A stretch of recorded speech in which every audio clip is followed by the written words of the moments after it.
All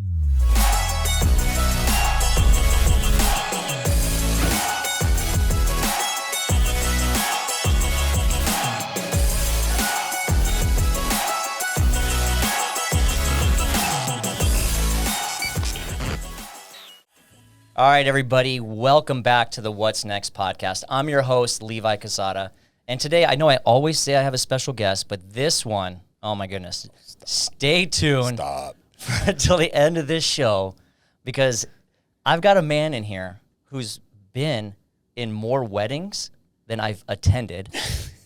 He has an 8-pack. I've counted multiple times. You can check him out on Instagram. He is one of the top real estate agents in San Diego. My good friend, Rob Cunningham. Welcome to the show, buddy. Hey, thanks for having me. I'm really excited to be here. Are you? I really like how y'all set this up. It's a cool thing you got going on here. Oh, good. First podcast? Yes. Really? Yeah. Nice. I've seen that you've been on a different shows, like interviews and stuff like that. Yeah. But this is first time, full equipment, everything. Like full equipment, long form, where we're just spitting. Yeah. Like this is the first time I've done very technical and specific media bits here and there, but nothing where we just sit down and rap for a little bit. No. This is to get down to the root of what makes Rob. Like, what made you? Like, where'd you come from? Like, this is about you. Yeah. I'm super pumped to hear your whole story.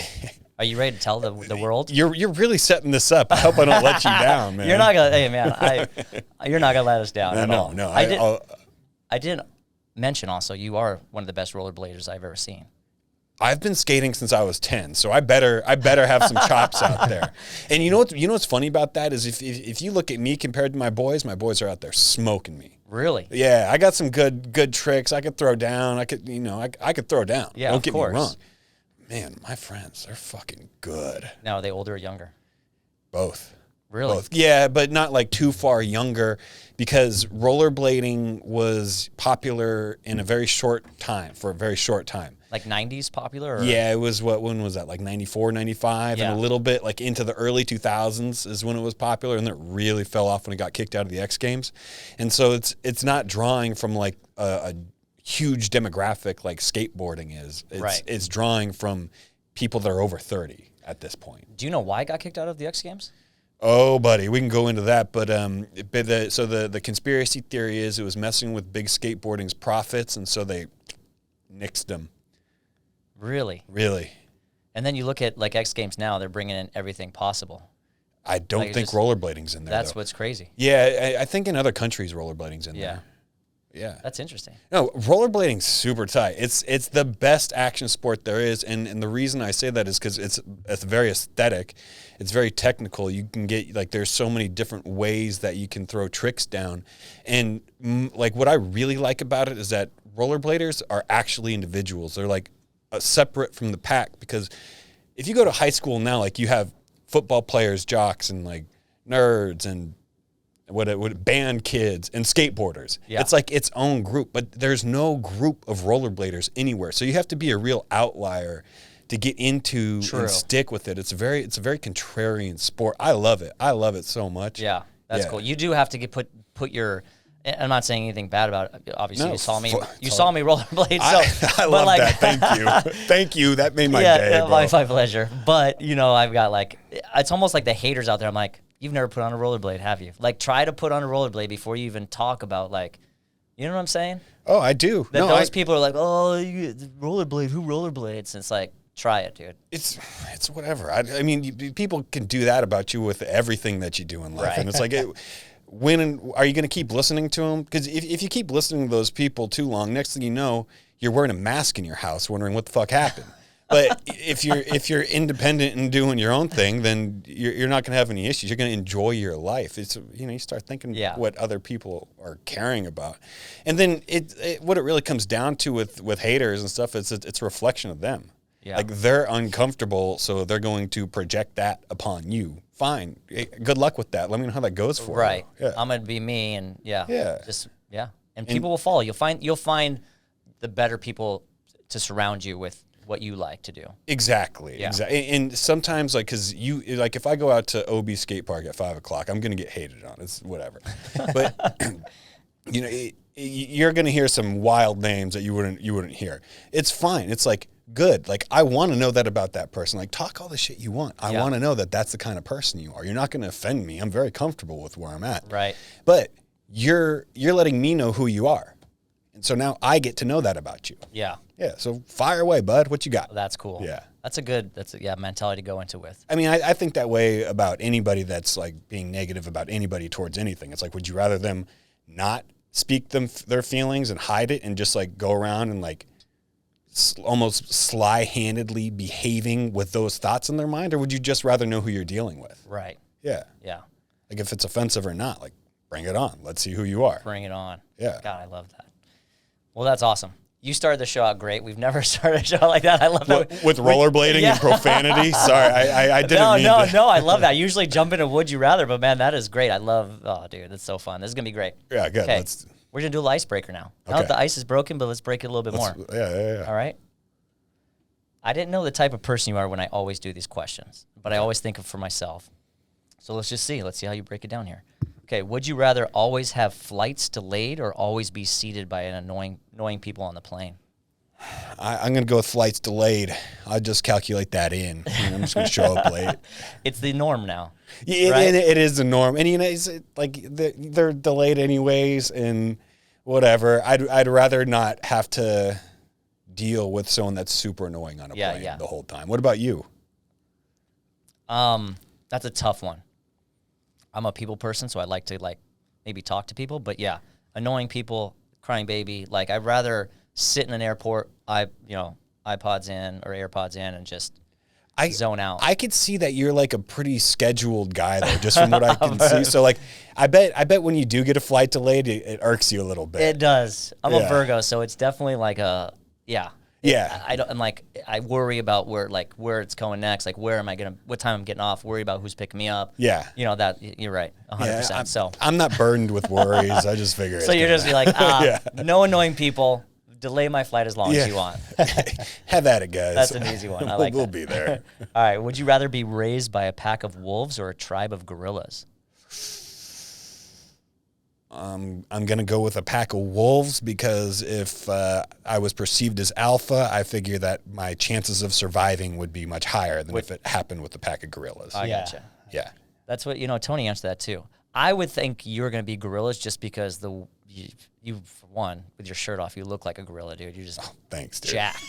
Jacked. I am pretty jacked right You now. are jacked, dude. I'm jacked, yeah. Maybe if you guys... You'll get a shirt off picture after this, but if I'm lucky, dude, you're jacked. There's plenty of them out there. Yeah. I was going to say there's more pictures with your shirt off on Instagram than with on. Oh, yeah. Yeah. I mean, that's kind of the whole point, right? Right. It's like...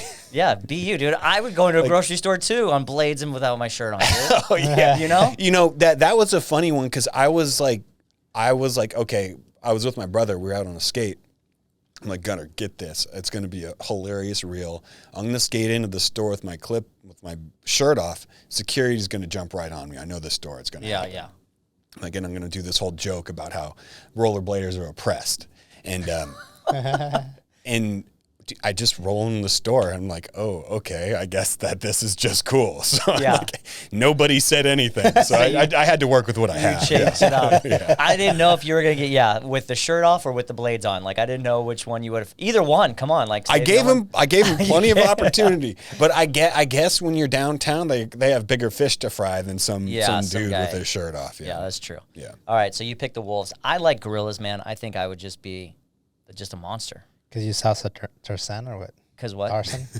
Because of what? Because of the movie, like the guy Tarzan, Tarzan? Yeah, Tarzan, like rolling with the gorillas. I don't know, dude. Wolves are pretty badass too. You're right with the dogs and the being an alpha. They're loyal. I like dogs too. They are loyal. I like dogs. I've never really got down with gorillas. Yeah. I have a dog.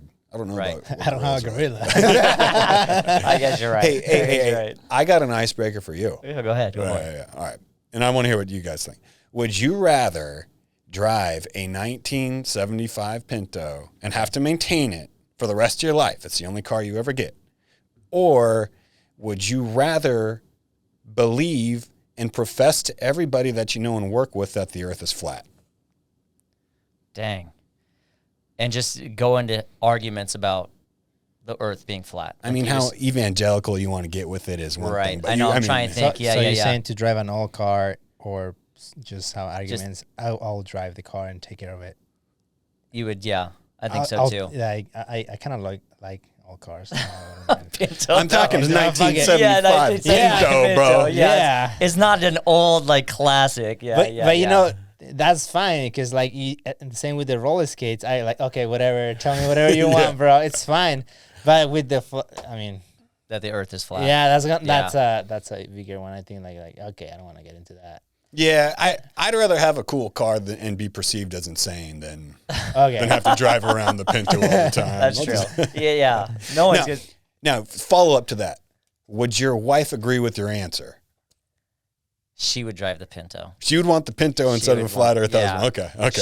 She wouldn't want to drive around being insane. Yeah, she would. Yeah. Yeah, she would definitely want the Pinto. She's frugal like that too, though, so that actually works out. Like she would just, as long as we maintain it nicely, yeah. Yeah. I think that'll work out. All right. I thought that was a lay down. Like, yeah, I'd rather be a crazy flat earther with an M3. That's true too. I would. That's know. me. That's me. Yeah. But you get any car? Do you still have to like pay for what car you want? I mean, in life, you can but get it's just an you can option. get any car you get want. any car you want. You can Oh get any man, car you want. damn. I mean, not like you still have to earn that car. Yeah, but it's not like you get whatever car you want. Yeah, but okay. Well, so you had the Pinto. Can you get other cars? No, right? No. That's what you No, said, okay. that's Drive and your maintain car. for the rest What of your about life. motorcycles? No. No, it's a Pinto. Yeah. And you got to make roll sure your dirt bike. I'm trying to find loops and loopholes. In you here. won't even be able to fit your bike in there. I know. All right, here's the next one. This is a little funny. Would you rather have giraffe legs or flamingo legs? Wow. I'm gonna take giraffe legs. Right? Yeah. I'd rather be taller. A little bit taller. Yeah. Yeah, can those go like with little that. thin. Like, I do I mean- have to stand like a fucking flamingo or? If you proposition me with giraffe legs now, I might take it. True. You walk in a room, dude, you're 12 feet tall. But with the same torso. Like, I don't know. That's a good one. I like the giraffe legs too. All right, this one would be good. Would you rather try and survive a zombie apocalypse or a real life purge? Dang. So the purge is one day. Purge is real life purge. One day And the one zombies day is out like, of the year, all the time. Zombie apocalypse. I'm gonna tell you a story about the zombie apocalypse when you're done answering Can you this. qualify the zombie apocalypse a little bit? Yeah, more? is it like Will Smith zombies? No, Or it's is not. it like No, I Walking feel Dead like it's the zombies? Walking. I feel like it's the Walking Dead Okay, zombies. and Yeah. how long is this going on? It's an apocalypse. It's the end of the earth. So, So it's end I of time. have to annually survive the purge or Right. live Walking Dead Yeah. Forever, like forever. until you It doesn't die. really specify if it's just a one-day purge, but a purge would just be pretty much just killing people. But I would figure it's a one-day thing, like 24 hours, 24-hour purge. I'm gonna go with the zombie apocalypse because I would not want to have to harm other living humans, but I'd be fine with zombies. Yes. And I feel like there'd be a lot of opportunity for growth, and like I could set up new distribution chains, and I could set up new. I like how can your go all mind Negan works. on the place and run the whole place. Oh, and- Negan. Again, carry a little bat around, a little spike. like a super friendly Negan, right? Yeah. Hey, you're welcome. But if you're not, no. So my experience, I used to work at the Hotel Del, and I got really into The Walking Dead. Yeah. Where I was binge watching them, where like my kids sleep, binge watching them at night, which you shouldn't do because it's just late at night and it's like going to sleep. Like, okay, one more episode. I've been there with The Walking Dead. Yeah. Yeah. And I get to work one day and I'm walking through like the back area and there's all these people from like just moving around and all this stuff and like banquet people. And I'm like, right away, I got like kind of hyperventilating. Like, I don't think I could survive if these were all zombies. I get like being trapped in a stadium when it goes down. Like that now is like, even the matter that I'm walking slow, that's where I think the purge I might have to go with, because that really did kind of freak me out with just being like, you really don't know, like, oh, slow, I'll run to the valley and I'll be fine, but not when you're in a big stadium and everybody's turning. The, And the thing with the purge, in my opinion, the difference will be one. The pros and cons is like with the purge is only one day, so you had to survive one day, right? So Yeah. you can even prepare yourself, bunker or whatever. Yeah. You know, whatever you want. If you don't want to harm people, just hide. You and your Yeah, family. you stay in this room, and you just guns pointing at that door, and you just You don't want to 24 kill hours. tranquilizers then, like for horses, just shoot them at people, you know, so they'll go to sleep. But I get the point of zombies, hurting real yeah. people for sure. Like hurting real people is not. But I mean, like if someone was coming to hurt you, it's different, right? Like, Yeah. yes. Yeah. Yeah, and the zombies, it's kind of messed up because, well, I have a daughter, so now I think like I don't want to become a zombie, and then Oh, 100%. you know, When like you're a that's family man, it's very tough. tough. dude, It's a there's no way you'd become a zombie. You're rolling with me. I need you to stay loyal to me when we're done. Hey, that's true. We're building an alliance. So if it happens out of this room today, I like where this is going. yeah, we all meet at this room when Yeah. it happens. Question: Are we Families. gonna be like skating board, like No, you better- skating on you gotta get downtown, rollerblades. just chopping out heads Yeah, on you gotta get zombies? Yeah, dude, I like it. I like it. Well, like actual like blades where you're like, Yeah, doing tricks like Oh. got me. I'm down. I could talk about that all day. Voice talk. I know. I just have a couple more here. Let's do this one. This one made me laugh out loud. Would you rather be gassy on a first date or your wedding night? I feel like I've been to both of them, so I'm just First date. first date. Oh yeah, for Right. sure.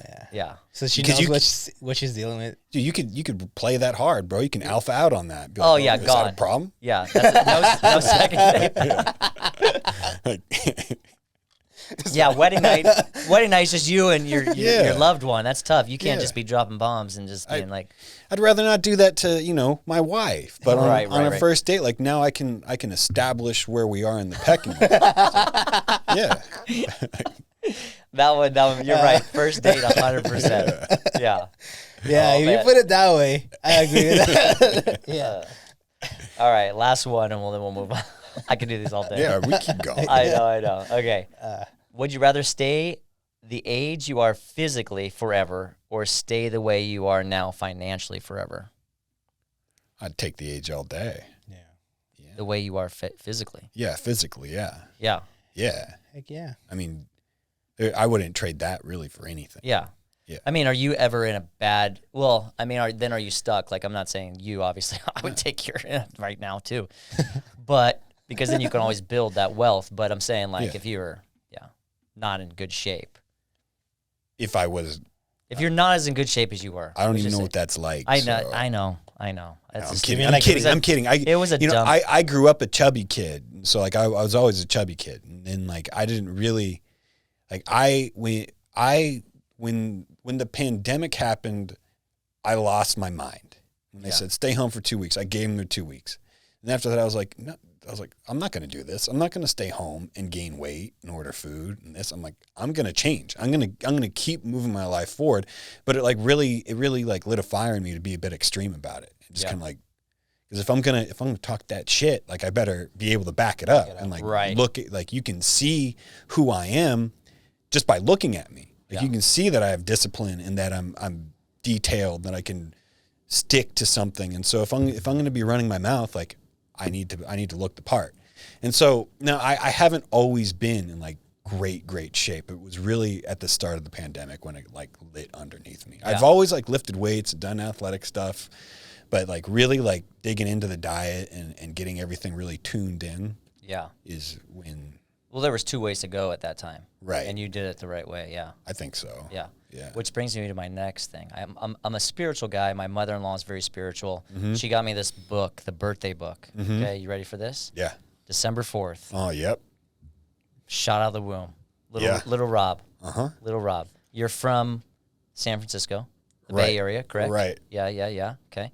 I'm going to read you what December 4th You is, by the way. how'd you know? Because I said I was from Sac, but I was born in San Francisco. Don't you worry about it, man. Don't you worry about it. I go deep. Oh shit! This guy's calling the county. And shit. Do you have records on this guy? Yeah. All right. So I'm going to read what a December 4th birthday is. Okay. And you tell me how correct I am. Okay. Now, this is how weird it is because I don't know you personally, Sure. okay? I only know you from what I've seen. Okay, ready? Yes. December 4th, a risk taker who never plays it safe. A Sagittarius born on December 4th typically has a revolutionary opinions and is a trendsetter. They like living on the edge, and that means drawing interesting, even bizarre people into their orbit. They are extremist, and their attitude toward their health often reflects this. Let's see, they are either fanatics about maintaining good health or extremely careless. They don't believe in chronological age, one of the reasons they seem ageless. December 4th, individuals love electronic gadgetry and often look for careers in those fields. Don't fence me in. Don't fence me in could be the motto of a December 4th native. They desire personal freedom, and they will go to great lengths to achieve it. They have a genius for taking advantage of spontaneous twists of fate. What was the question again? I'm kind of mind blown. It wasn't really a question. It was like, is that you? Like, isn't that crazy that was a much nicer and complimentary way than I would put myself. Well, there are different. I never put the bad parts.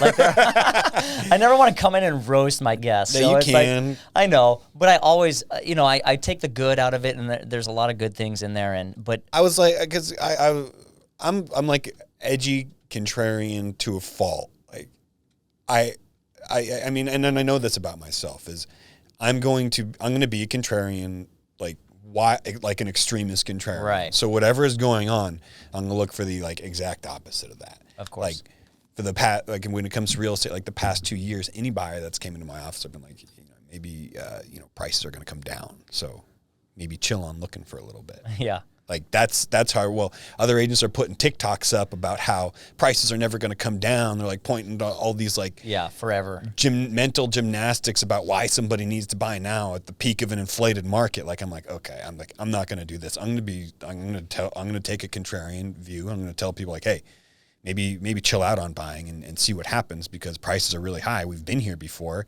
And I fully expect it to happen again. I don't know why it wouldn't. Like people go, oh, 2008 was different. Yeah, 2008 was different. But you know what else was different? 2020 was different. Right. Completely unprecedented. So like I'm always playing and looking for that contrarian angle, which, it attracts my tribe. Like people that are more skeptical and like, okay, like he's not just blowing smoke. Like, yeah. Right. You're very educated, and it brings those people.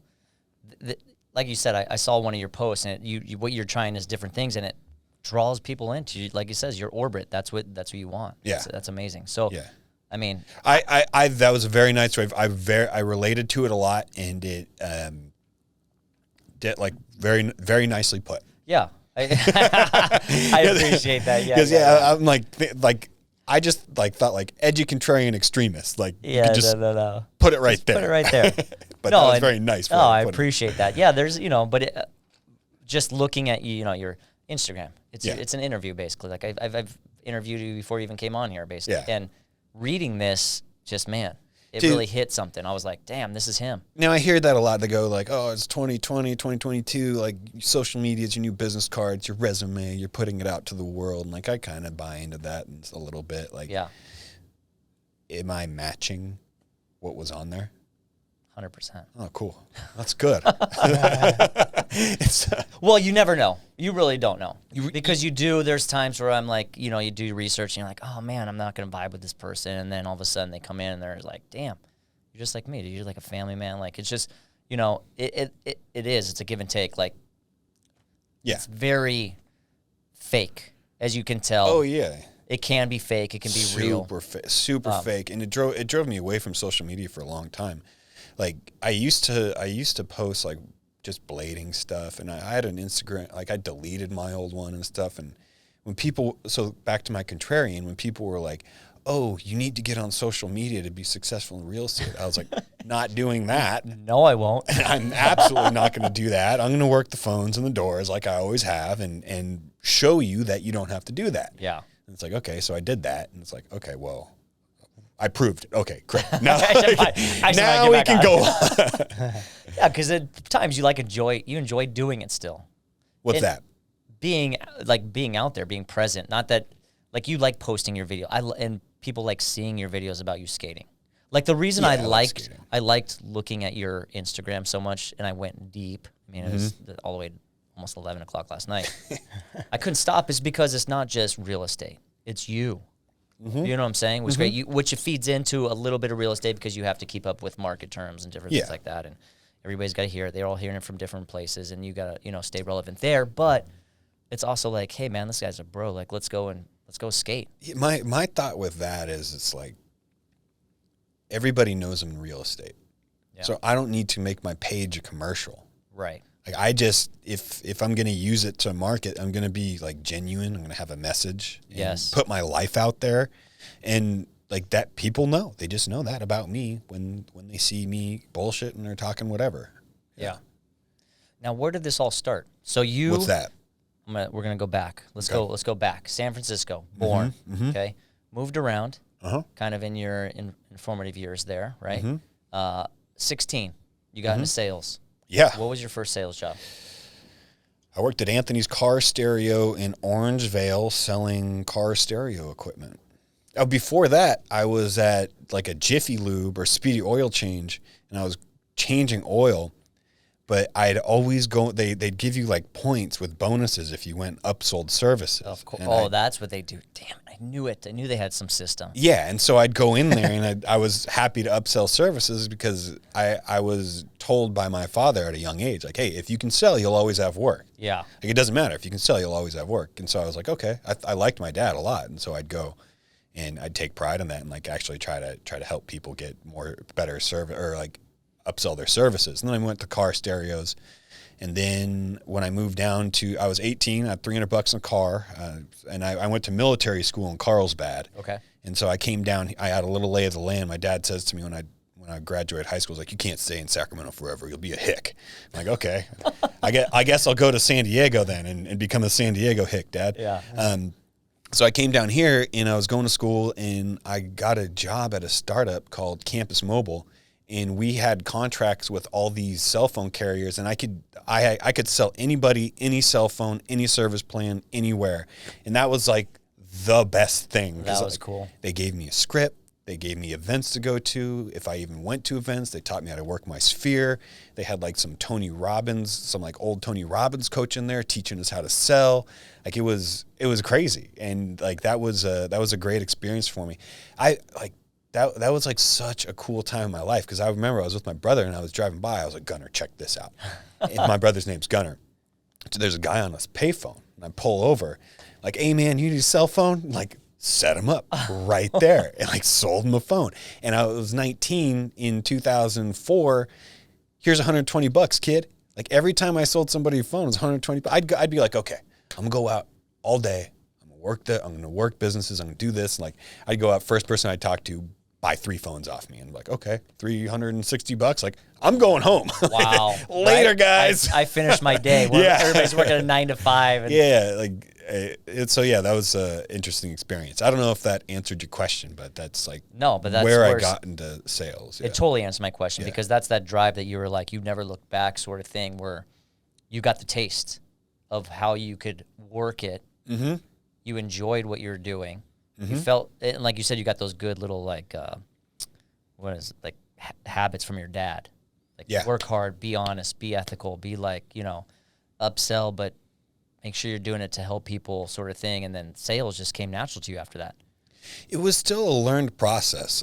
I think sales is a skill that you need to work on. I don't know if anybody's a natural salesperson. Like I thought growing up, I was like, oh yeah, I'm a natural salesperson. But then you get out there in the field and it's like, oh, whoa, like no matter how you think you are, like naturally, you don't come across that way in a professional setting. So like I really had to learn to tone it down with different people. Yeah. And like be just like, it's a skill. It's a skill. And it's interesting because you meet like some of the best producers I know, they don't come across as salespeople at all. They come across as like analytical. And you're like this person's like analytical. They don't say much. Like that doesn't look like your typical salesperson. Right. But they've worked on the skill. So in any situation they can sell. Right. Yeah.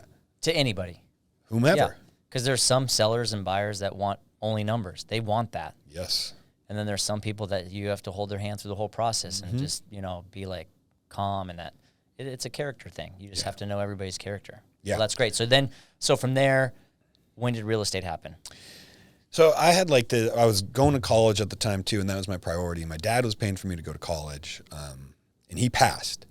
And when he passed, like that dried up. Like that security went away. I didn't have anybody paying for me for college. I was talking to my stepmom. She's like, I was like, what should I do? And she's like, well, I was like, she's like, you should keep selling. I was like, okay. I was like, what should I sell? Should I do like mortgages or something? She's like, no. She's like, just think of like a bigger ticket item. I was like, oh, okay, cool. Like houses is a big ticket item. Okay, cool. Let's go do that. And so I got my real estate license, and then my first broker gave me a script book. He's like, here, kid, go to where the sales happen, knock doors, ask these questions. And like, that's what I did. The first day I had my license, the day I got my license, I was in an office calling expireds in FSBO. So the first day I was calling people that came off the market. It was just like, and from there on out, I've always been somebody that reaches out to people. Like on the phones, at the doors. I still go to the doors. Do you really? Oh yeah. Good for you. I never stopped. I love the doors. That's amazing. It is amazing. It's amazing the kind of people you meet out there and the opportunities that are out there. Like I wouldn't be in the business if I weren't willing to do that. Right. Yeah. It's a different generation now, though. I mean, you obviously with what happened and stuff, but tell me what happened. I read something about on your one of your comments about a FSBO. What's your experience with this one? Do you know which one I'm talking about? I have no idea, man. I used like when I used to be called the FSBO Slayer. I've gone into a lot more like repeat and referral business, but for many years my deal was FSBOs. So there really? was like how do you get your foot in the door for that, man? Aren't those people like, I'm selling my home? How do you get in there and be? You want to be a FSBO? Maybe. Yeah. Okay. Like, hey, I'll be the guy. Okay. You come in and interview me, and I'm here. Okay, so we're on the phone. We're on the phone. Yeah. Hey, Mr. FSBO, when can I come by and take a quick look? Well, I'm kind of just, I want to do it myself. I think Absolutely. I think I can sell it myself, but you very well could. Would you cooperate with brokers if they represented a buyer?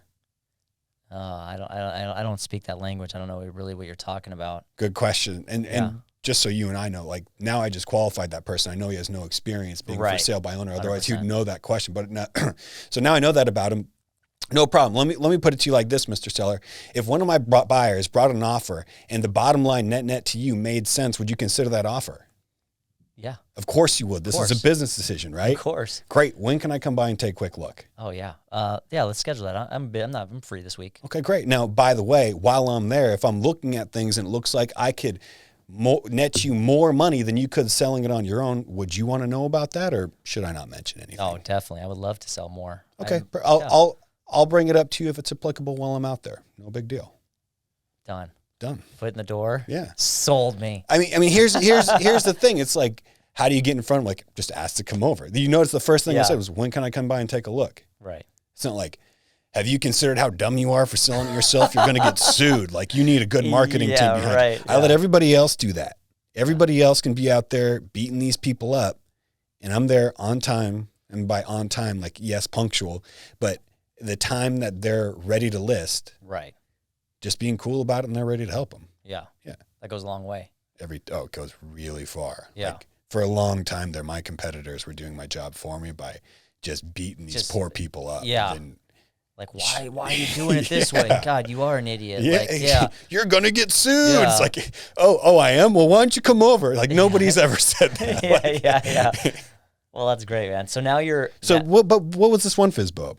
I'll remember the story. You got your foot in the door, same thing, and the guy basically didn't want to sell with you, and then at the end of the thing, he was like, where do I sign? Poor Tony. Yeah, you're like, where do I sign? So I go over to this FSBO's house, and the whole time I'm there, like, he told me this before I was getting there. Fine. The whole time I'm there, he's like, people say they're not going to list, like, and it's to the degree where I don't listen to what people say anymore. Yeah. I look at their motivation and I look at their actions, and that's how I assess the situation. But the whole time I was there, the guy's like, I'm not listing with an agent no matter what. You're wasting your time, kid. This and that. And it's to the point where I'm like, okay, like, I'm going to go. Right. Like, I get it. Like, very nice meeting I'm you. not welcome. I'm out of here. So I start leaving. And he says, so what do you want to do? Where do I sign? And I'm just like, I was almost mad at the guy. I'm like, are you kidding me? Like, dude, you just sat there for 30 minutes telling me that this would never happen.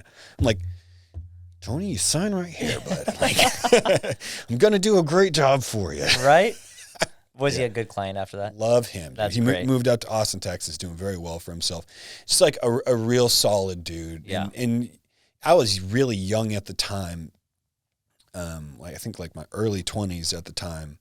And you know, in that relationship with people, like they give you fatherly advice, and he gave me great advice on things, you know. And sometimes you got to go into there and just listen to people too, and it's like not just spit your stuff. I mean, you just have to really get in there and get to know Tony. It's not sometimes, it's all the time. All the time, yeah. The person that talks the least wins. Right. Sales is listening, not talking. Right. At best, it's asking questions, but you ask questions so you can listen to the answers. Right. It's listening. That's how you sell. That's how you sell. Yeah. Boom. Look in that camera. Tell him that. The way you sell is you listen. All right? You don't talk. You don't tell people anything, okay? You listen to what they have to say. At best, you'll ask a question so you can listen to their needs. Once you find out their needs, it's real simple. You just bring them the solution to that. That's simple.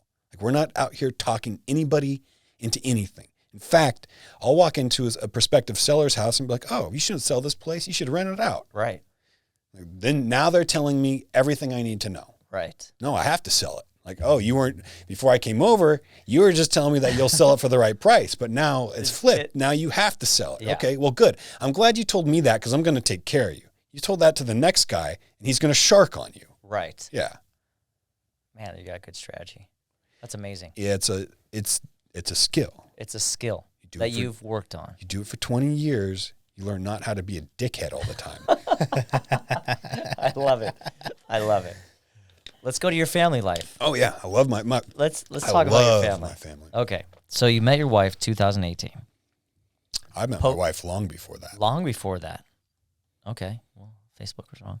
But anyways. That's when, so we met at a Mike Ferry seminar in Del Mar, I think like 2012. Okay. Yeah. So you met her there. Mm-hmm. Now, were you kind of like working it then, or were you just Dude, met? I hit on her first thing. Of course. I literally walked across the conference and hit on her. Right there in front of her friends. Yeah. Did she just go? She went for it. No, not at all. So fast forward 2018. Yeah. Now we're friends on Facebook. Yeah. Yeah. No, that's funny. So you met your wife. You got married during the pandemic. Yeah. Dang. July 20. I told you, bro. World shutting down. Everyone's delaying. Hey, let's get married. Let's get ripped, get married, have a baby, and grow our business. How about that? Right? Yeah. Like I'm not stopping for anything. I gave you all your 2 weeks. In that 2 weeks, I did a lot of research, and I'm not too worried about what's going on. I'm moving on with my life. Good for you. Yeah. That was cool. Sorry. No, you don't have to be sorry for anything. No, That's for just great. like stepping on what you're saying. No, it's not. That's all. That's what I want to hear. Like, that's great. That's what I'm curious, because a lot of people, like even my sister-in-law, they pushed back their wedding so they could get married in September, and even then it was like an outbreak then. But it's like, why didn't you get married back in April? Like, you know what I'm saying? Like, you just you do it, and I get a lot of people who were scared, but man, I saw that, and so I just wanted to ask you about how that all went down. Small wedding or? Yeah, it was a small wedding, real close, immediate family, but that was what we had planned anyways. Yeah. Like we didn't want to do a big wedding. We didn't want some crazy venue. Like she's into ultra running. She's into camping and nature, and she loves that stuff. And so she just wanted something out there, and I wanted her to have what she wanted. Yeah. Yeah. Very cool. Yeah. You have a beautiful daughter as well. Light of my life. Isn't Little it? Sierra. Oh, I love her so much. Little CC. Yeah. That's little amazing. CC. Little CC. Now, as a dad, I'm Uh-huh. a dad as well. You you get, are. man, you want that boy. You get that first kid, and you're like, oh, I'm hoping to carry on that name, and da-da-da. Aren't girls the best? Oh, I love having a little girl. And, I knew my first was going to be a girl. Yeah. I've known it for years. I've known it for a long time. Growing up, I had a little sister with an 18-year difference in between us. Really? Yeah. And so, like, I knew what a little girl was. Yeah. I love Yeah. I love having a little girl. I understand that boys are, maybe you could tell me about this, boys are a bit more rambunctious. 100%. So Yes. like I have to drug my kid to go to sleep, sort of thing. Yeah. Melatonin, just like I don't even know if it's safe anymore at this point. Like, get to sleep. Hey, he needs the rest. Yeah. The kid needs the rest. He needs to rest. Yeah, and so it's I've always known my first was going to be a girl. Yeah, it's the best though because they are legit, and Tony also has a girl too, but they're daddy's girls, man.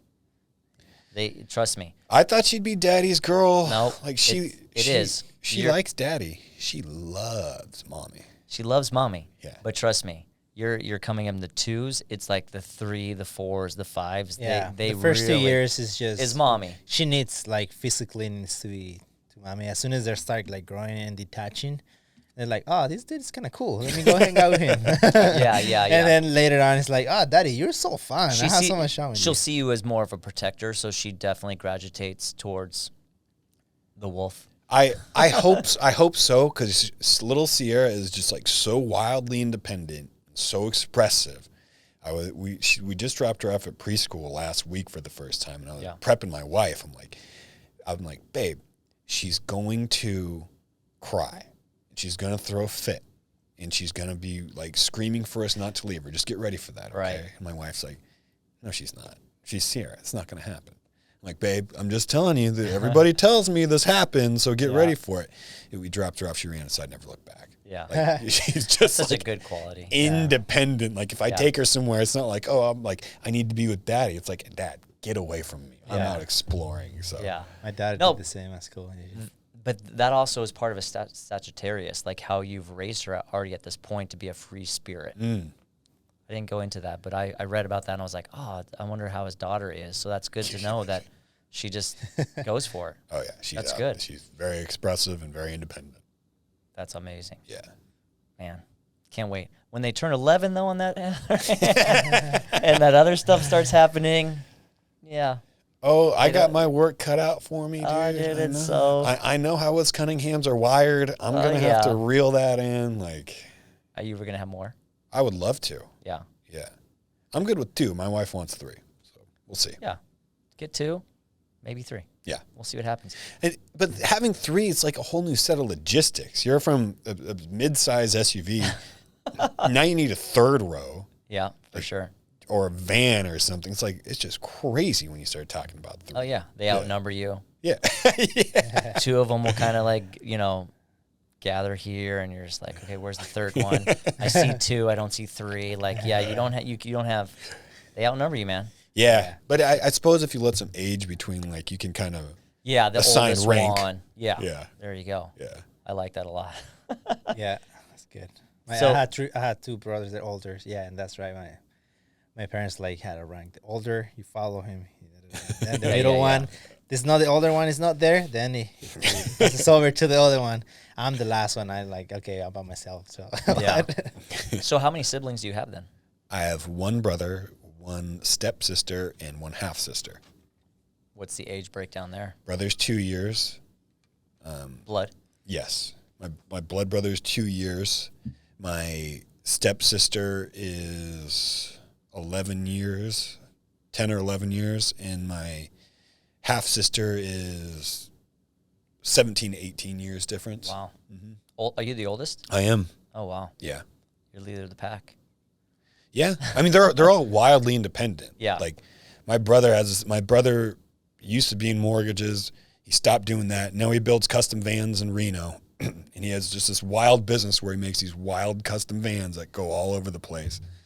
My stepsister just graduated college, took a job in Chicago. My youngest sister is in college in, forget the name of the town in Colorado, but Colorado State University. Yeah. Yeah. Nice.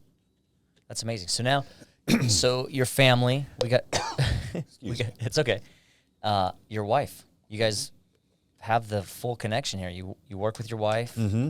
You hike with your wife. Mm-hmm. Fitness, family. Yep. Even take Cece out and working out too. I saw some little push-ups with her. Oh, yeah. You're working her out. Yeah, I work her out. How's the dynamic with a husband-wife team? It's really good. Good. It's really good. I'm trying to think of how to best put this, but like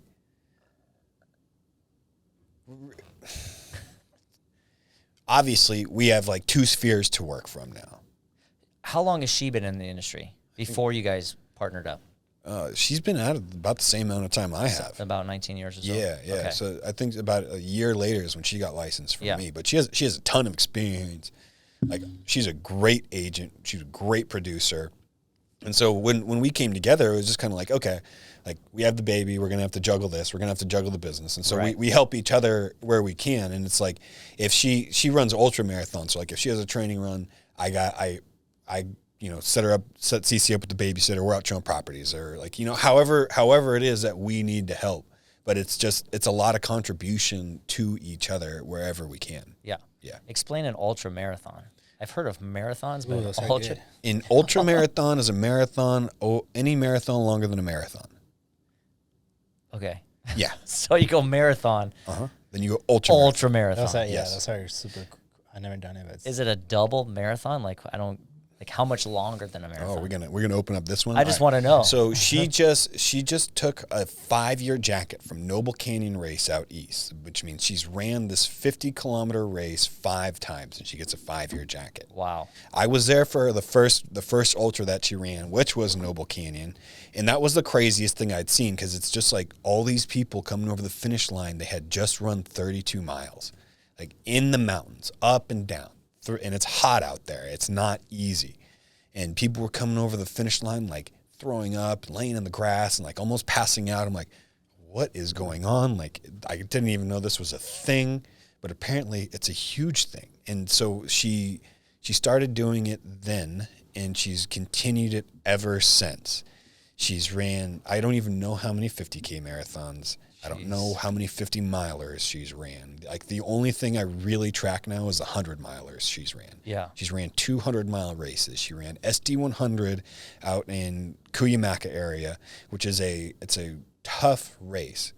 This August, she did the Kodiak 100 race in Big Bear, which is an extremely tough race. So it's 100 miles, 17,000 feet of gain, at elevation. It's like 7,000 feet elevation. Is that what that is? 7,000? Yeah. Yeah, but yeah. So if you're in Big Bear, I think you like hang out around 7,000. Yeah, around 7,000. Like, there's some peaks around, or I think you hang out around 6. Anyways. Yeah. I think it went from like 7 to 9. So maybe 7 to like 10. Average, yes. Yeah, so 7 to 10 on the elevation gain there.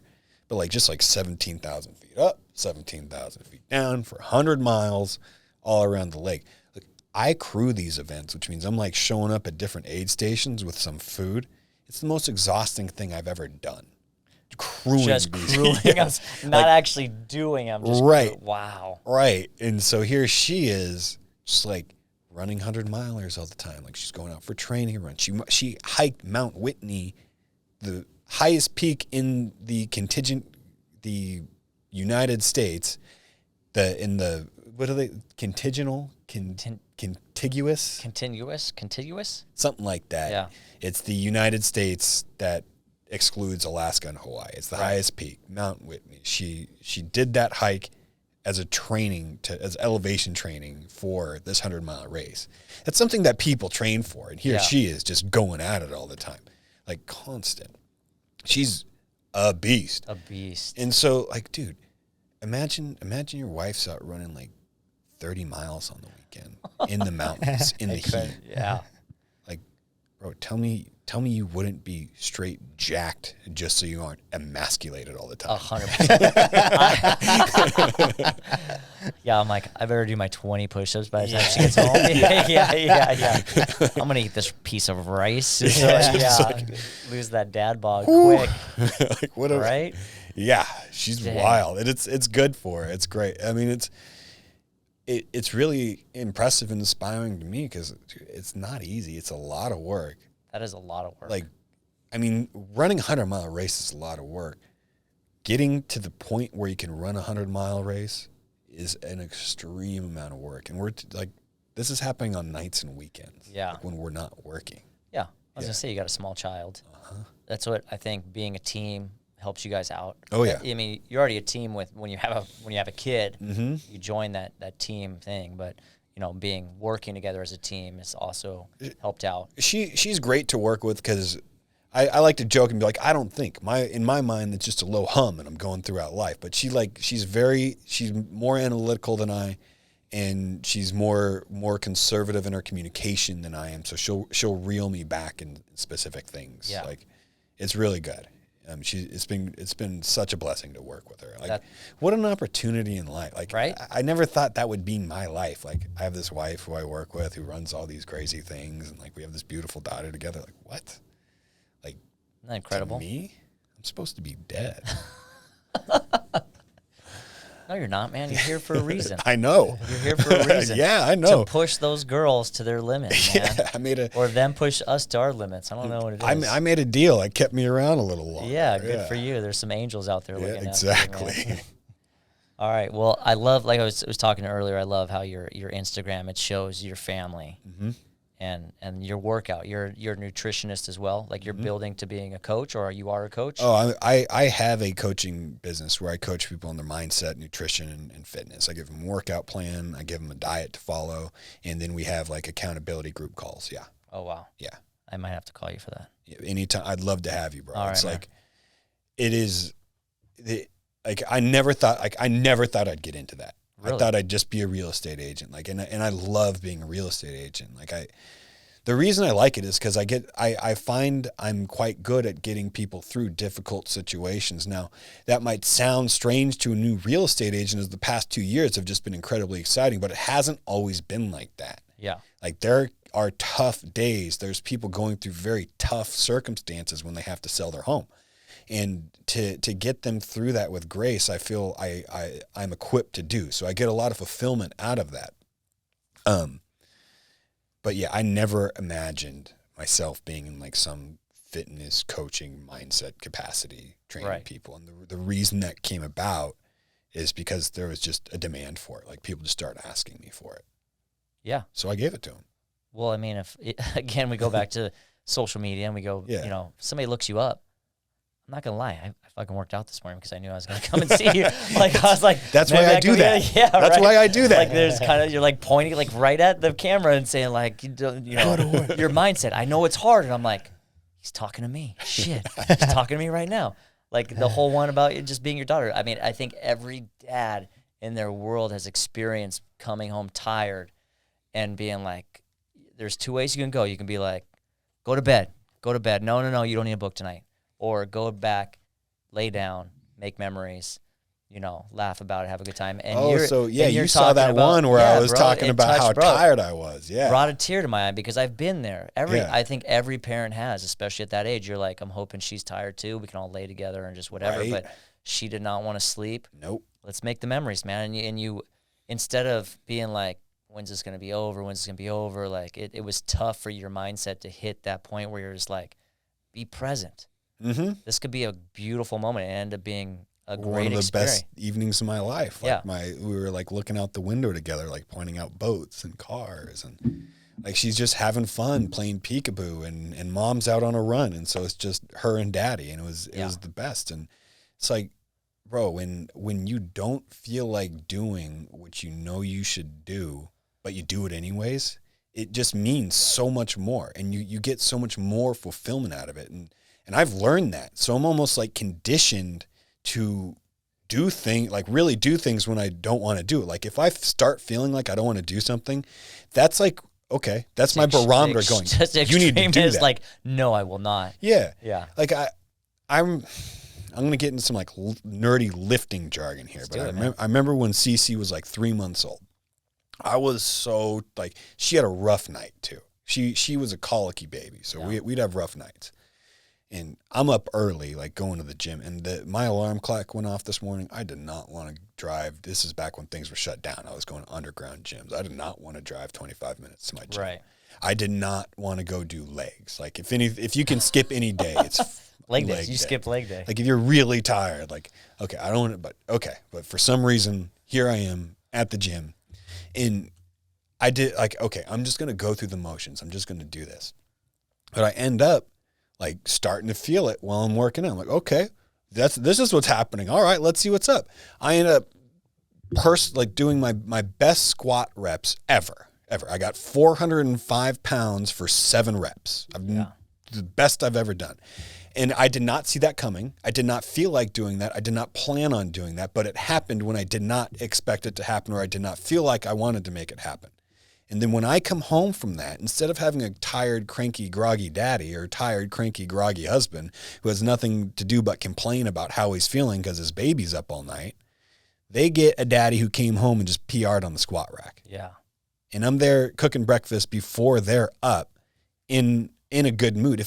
Even if I'm not feeling good at that point, I know that I can perform and do this. And it's like, okay, so now if I know I can perform and do this, am I going to make the decision to put my feelings on them?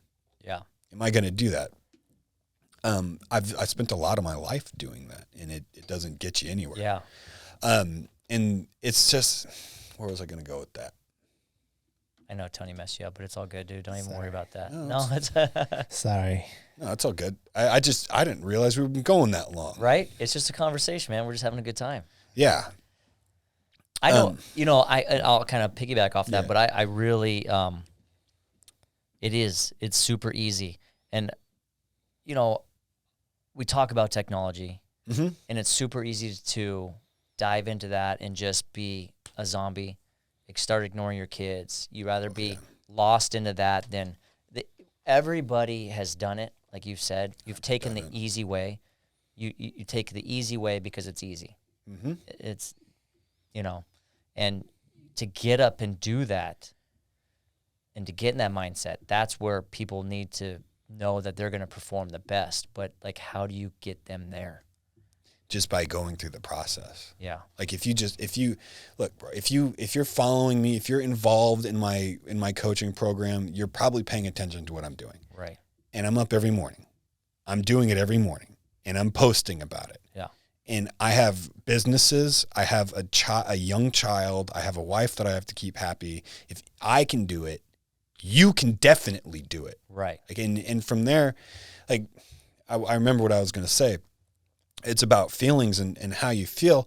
I remember one time I was super tired. Like, I was just like wrecked, and I was with a friend, and he's like, "How are you doing?" And I'm like, "Oh man, I'm so tired right now, dude." And he goes, "You seem fine to me." And it's like, it hit me like a ton of bricks. Like, okay, nobody else perceives me as tired. Right. I'm making the decision to put that on the world.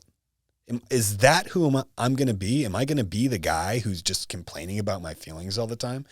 Or am I going to get through it? And then, like, I'm going to just use you as an example. Like, if you came on the program, you're following your diet, you're hitting your macros, because that's what we track. The fitness is so full of misinformation.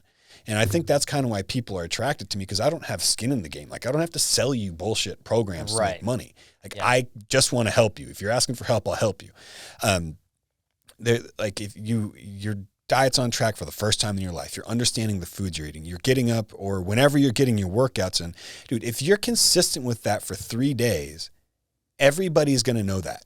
Your wife's going to be like, "Oh, what's going on with this guy?" Your coworkers, you're going to have a chip on your shoulder, rightfully so. Because you're the dude walking in the room that's tracking their foods. Like, that's a high level discipline. Like, that's a serious discipline to think about everything that's going into your body. You're working out. You're doing hard lifts, ideally before you're up for the day. Bro, you walk into a room, and I don't mean this like this, but like, I walk into a room, I know that people weren't up squatting 500 pounds early in the morning. Yeah. I'm the only guy in here that was doing that. And so I have that earned confidence on everybody. And that really transcribes into every other area of my life as well. That's what I was going to say, yeah. Being a father, being a real estate agent. And then it becomes a physical representation of your level of discipline.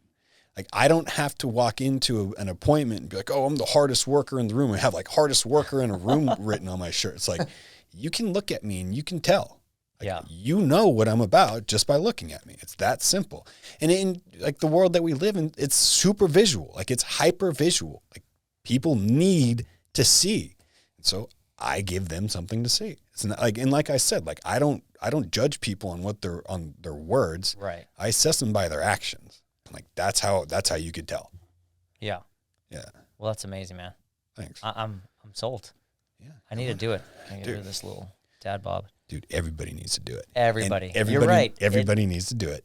Everybody wants to do it. Everybody wants to do it. Everybody- You know, and it's sad because we talk about this industry and we go into that social media is big, but there's good and bad things about social media. Oh yeah. You know, you want to find somewhere to eat, you want a recommendation, boom, find it, great. You help me out on social media. Mm-hmm. You want to work out, da da da. You're gonna watch workout videos, but you know what? You're not gonna go anywhere with them. You're gonna be like, oh man, that guy looks amazing. Oh man, so and so's in the gym again. How did they do that so early? Like you're posting in the gym. It's like, man, I wish I could get up at 5 and do that and be ready to go. And it's like, and then you're like, tomorrow. Yeah. To me, it's like tomorrow. That's fine. Hey, better tomorrow than ever. But tomorrow never comes. I'll tell you that much. That's true. It's No, like- it does come because I had to watch somebody else put me on blast for years before I made the change. Really? Yes. And it's just a natural progression.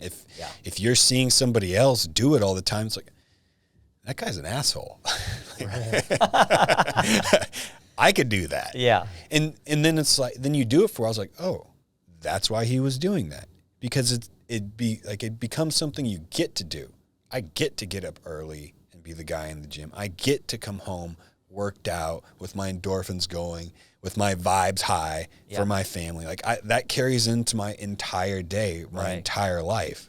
And like, it's something that I get to do. Whereas, before it's like especially when you first start, it's such a change. You're just like, oh, Yeah. what have I gotten myself into? Day 2, you're sore as fuck, and you're just like, I can't. Yeah, you'll be sore. You'll be sore up front, but like you're not going to be sore for long. Right. You're really quickly, you're going to get to the point where you're chasing being sore. You're like, what? Why aren't I sore anymore? Like, am I working out hard enough? Yeah, you are. You're working out just fine. But it's like you just don't get sore anymore. Yeah. Yeah.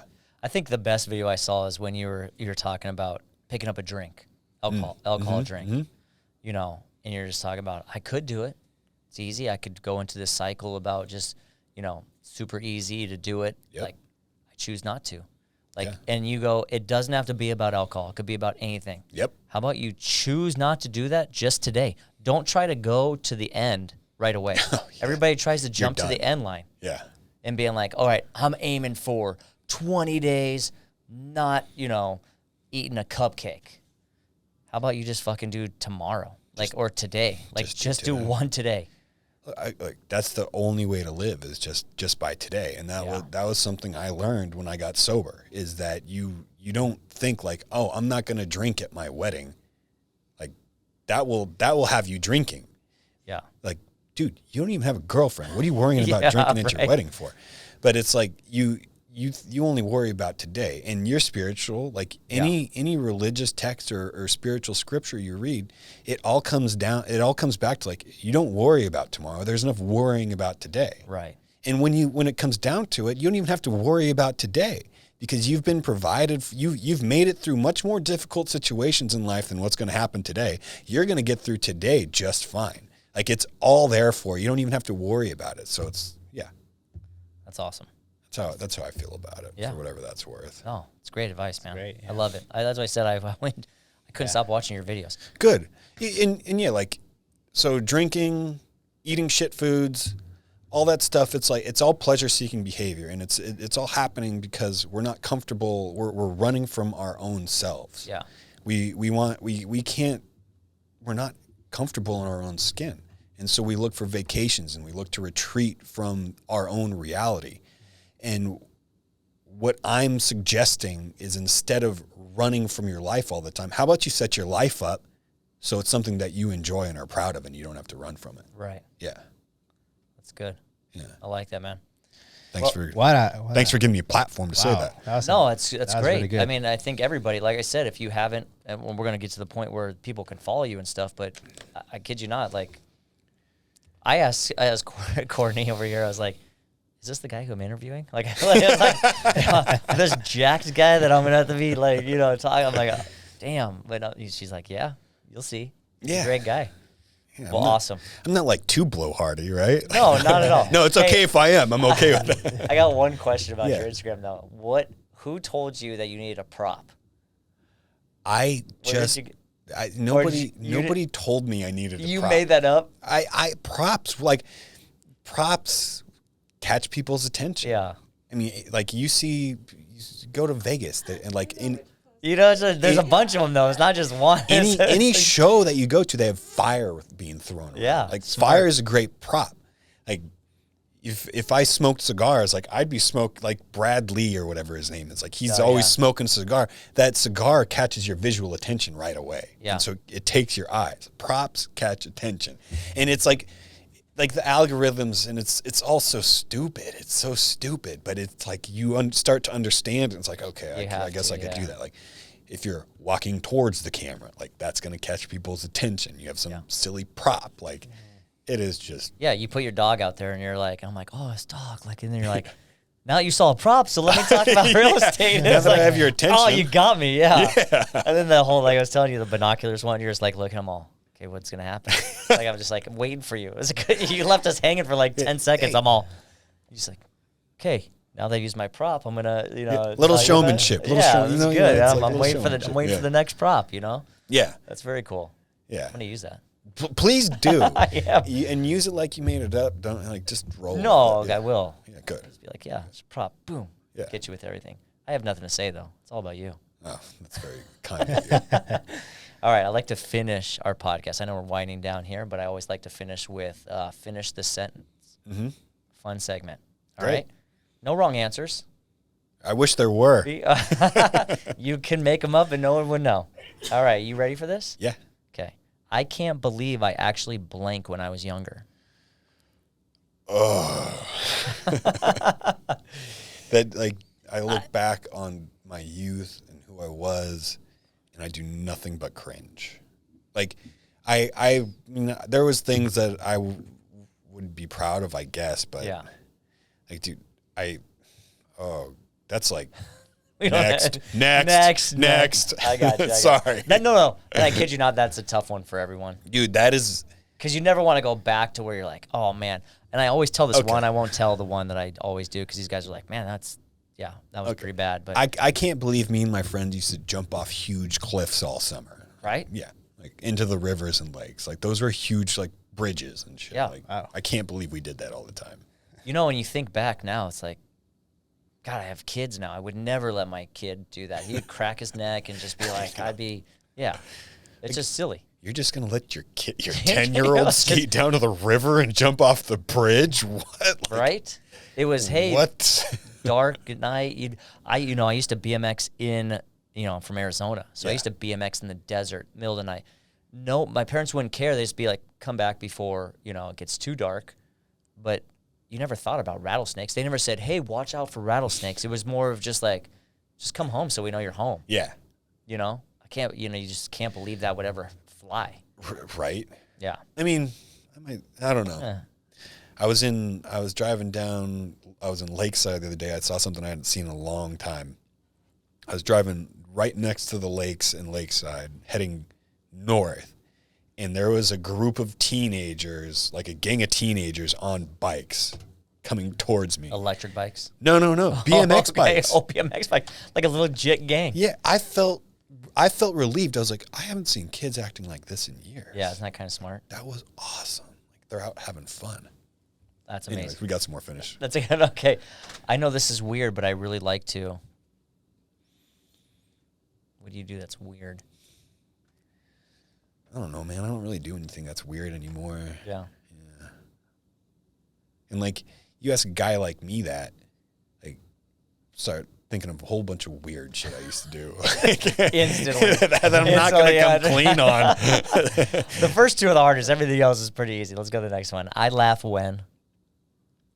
I laugh a lot. Like, I'll just be going through life and like I think of like these stupid jokes. Like, I laugh at myself a lot. I think I'm hilarious. Do you really? Oh, yeah. Does your wife and No. daughter? No, see? And now that my daughter's 11, she has this weird laugh, but it's hilarious. It's very contagious. And so I'll make her laugh that way. And my wife will legitly look at her and be like, your dad's not that funny. Like, why are you giving it to him? Like, I thought that was great. She's just jealous. She's jealous. There we go. It's back to the hole. That's why she gives me shit about the rollerblades. She's not comfortable. Yeah. I think my wife thinks I'm funny sometimes, but like I'll be over here especially get me together with my brother, and I just think we're just talking the funniest nonsense. Oh, of course. She's just like, They But- don't understand. sometimes I get her, and I love it when I get her, and like I get her to snort when she's laughing, and I'm like, yes, got her. And like I keep going in on that. I'm like, okay, that one worked. It's the whole, and oh man, I'm not a jealous guy, but for some reason, it's the thing. Like if other guy makes my wife laugh, I'm like, fuck, like I think I'm funny. Like, why are you not laughing at my jokes? What the fuck? That wasn't even funny. Yeah. Did you hear what I said on the way here? That was gold. Like, get out. Are you serious? Drives us nuts. Don't do that. Are you kidding? What do you mean tone it down? That's hilarious. What do you mean? Don't use that word. God. You know. Oh, gosh. I would die without Coffee. coffee. Yeah. Dang. Okay. Your Yeah. morning like tap me before the gym or after. Yeah. Coffee is what I drink for like a pre-workout. I don't do like the crazy. You don't do the powder straight in your mouth. I just have a Okay. cup of coffee. Yeah. And like I talk to people like, oh man, because like I'm like in health and fitness and Yeah. stuff. Like, I quit caffeine. I'm like, why? Yeah. You quit coffee. You're like, why? Like, what's that doing? Don't you like coffee? Like, It's a bean. yeah. It's still earthly. Like, it's not like, Yeah. It's not this powder you're putting in your mouth. You don't know what you're doing. Yeah. No, Which, Chill out, by the bro. way, has caffeine. Yeah. yeah, exactly. Chill out, bro. Have some coffee. It's like, no, dude, I'm drinking tea. I'm like, you're drinking tea? Yeah. Why? Yeah. Why? What's that do for you? Nothing. All tea does is leave you wanting coffee. Yeah. Exactly. It's the pre-coffee drink. And then I meet someone that's like, oh, I don't drink coffee. I'm like, oh, you're weird. That's weird. Yeah. It's weird. That's weird to me. Or I gave it up. Like, what? Why? What did that Why? do for you? I'm cutting back. Like, Yeah. okay. Like, how much do you have to say I'm cutting back coffee to cut back coffee?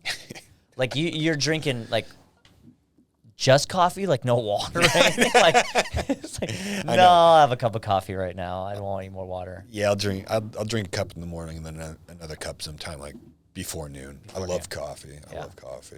Taste. Are you a like snob about coffee? I'll drink any coffee. Okay. Yeah, but I'm kind of snobby. Where do you go? Oh, if I'm gonna go somewhere, I like there's that spot in North Park. I forget the name because I haven't been around. Like I don't go out to. I used to know every restaurant everywhere and like what was this and that. Like I don't know anything anymore. Yeah. North Park Coffee and Tea Collective in North Park. I like the cold brew there. I'm a cold brew guy. You're a cold brew guy. Yeah, I make it Nice. at home. I have cans at home. Really? Yeah, You brew it yourself and can it? I don't can it. I buy cans for when I run out of what I brew. Oh, okay. Wow. Yeah. Nice. I don't drink that much of that cold brew stuff, but it's better. You like it? I don't know that it's better. It's just like I don't have to turn on the coffee machine in the morning. It's like, Yeah. It's easy. yeah. There you go. Like you can heat it up if you want. Like I don't even have time for that. Like In- let's just in drink my it body. cold. Let's go. Put it in me. All right. I love it when.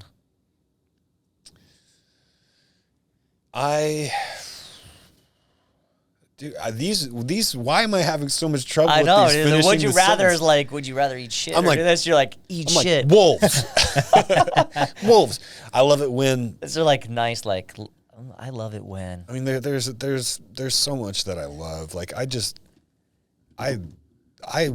find joy in like, every moment. So it's really like I love it when I love it when I see my daughter and it's just been a couple hours and she's Nice. like happy to see me. Isn't that the best? Dude, I love my daughter so much. I love being a father so much. Like sometimes I get kind of resentful of the advice like, oh, you need to be young and go out and sow your wild oats and stuff. And I look back on that time, it's like, okay, all I did was blow a bunch of money on dumb stuff.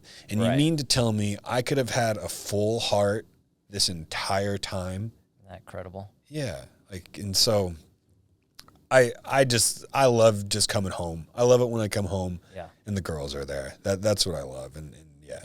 That's a great answer. Dude, I feel like, and that's really how I feel. It's like, dude, like, what do you guys mean? Like, we're not, like, I should have waited to have kids. Like, that's the dumbest advice I've ever had. You mean I could have had this connection in my 20s? Yeah. Like, I'm finally happy. There's like, a difference. There's a difference where people should not have kids. Sure. To people who, and I was probably a should not.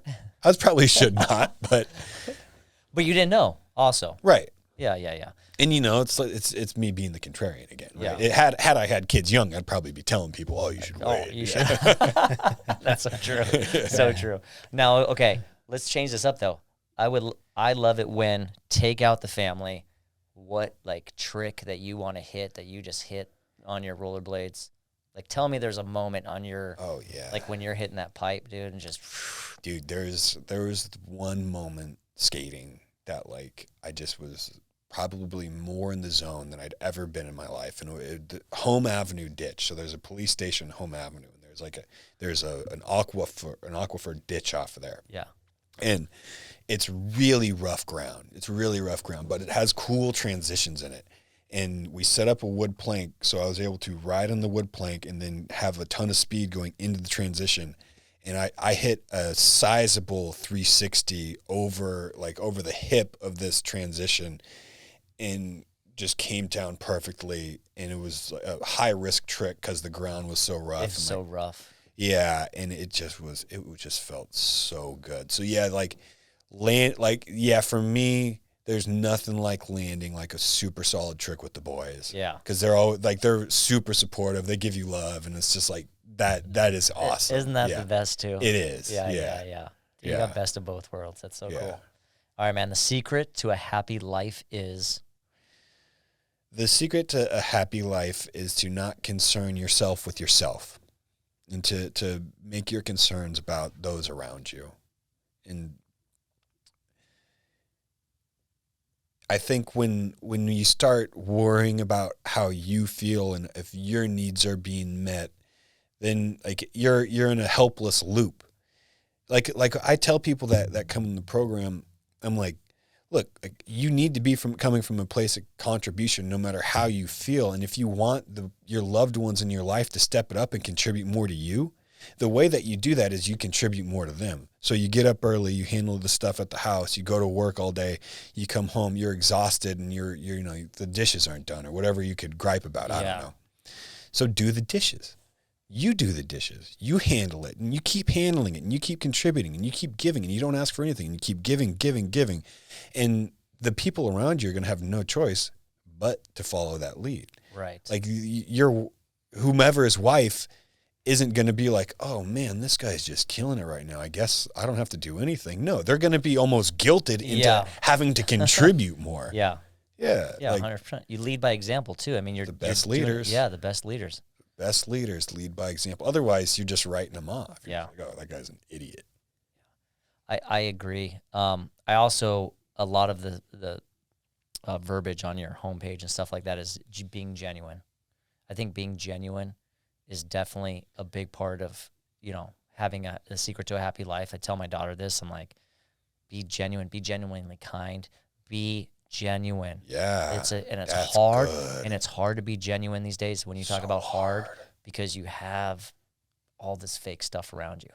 Yeah. Fake news. Everything. Fake Instagrams, fake everything. I think it's just, if you can be genuine, it comes back to you no matter what. And like You're you said, so right. Be genuine. You go home, you do the dishes, be genuine about it too. Don't do it out of spite. Yeah, don't be slamming the dishes don't around. Be like, fuck, I'm doing it again. Like, this is bullshit. Like, I'm doing it the third time. Like, you're doing it because you want to be genuine about it. I mean, there's something to be said about that. But there's a lot to be said about that, and I'm actually really glad you brought that up. That's a really good point. Yeah, that's a brilliant point. And something else that even compounds further with being genuine is it's in a deficit in the world right now. Yeah. So when you meet someone who's genuine and somebody who's real, like that, people can't help but see it. If you're genuine and real, it's like a giant neon sign because it sticks out like a sore thumb through all this fake stuff that's happening around us. Like it just lights up the world. Yeah. That was really good. That's good. Yeah. Yeah. I love it, man. Thanks. Thank you. No, thank you. I'm getting it from you too, man. You're amazing. Likewise. Right. Last one. Okay. Right now is the perfect time to.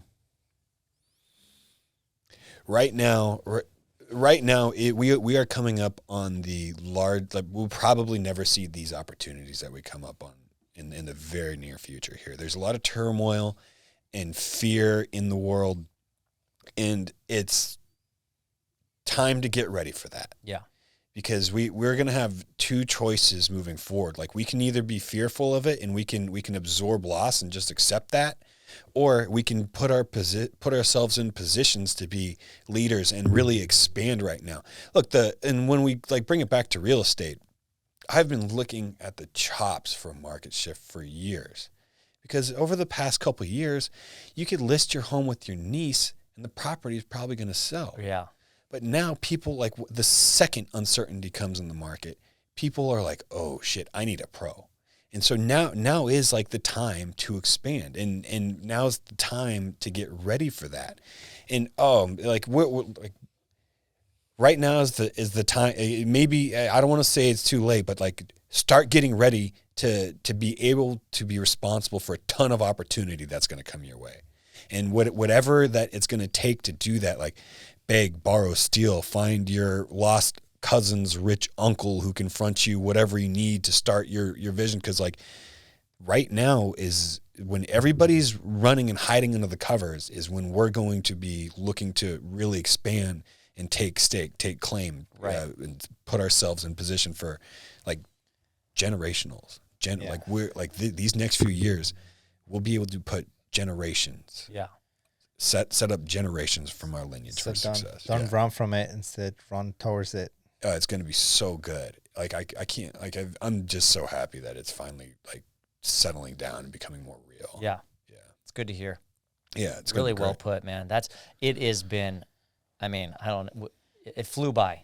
Mm-hmm. This whole thing has flown by. Rob, it has been amazing to get to know you, man. So much. This has been so cool. We'll have to do it again. I know. I would love to come back. We could do this all day. Yeah, we left a lot on the table there. Did. Like, we didn't even really talk about real estate.